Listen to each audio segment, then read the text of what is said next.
Hello, let's see how to save JPG PNG files in Adobe Illustrator. File, Export, Export as, select the file type as JPG, use artboard, export.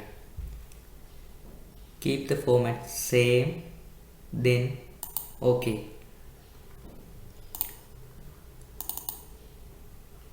This is the JPG file we saved.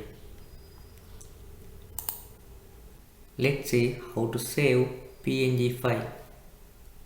File, Export, Export as, PNG, use artboard, export. Keep the background color transparent. OK. This is the PNG file without background, like a sticker. This is the JPG file on the white artboard. Thank you so much. Please subscribe our channel and give us a thumbs up.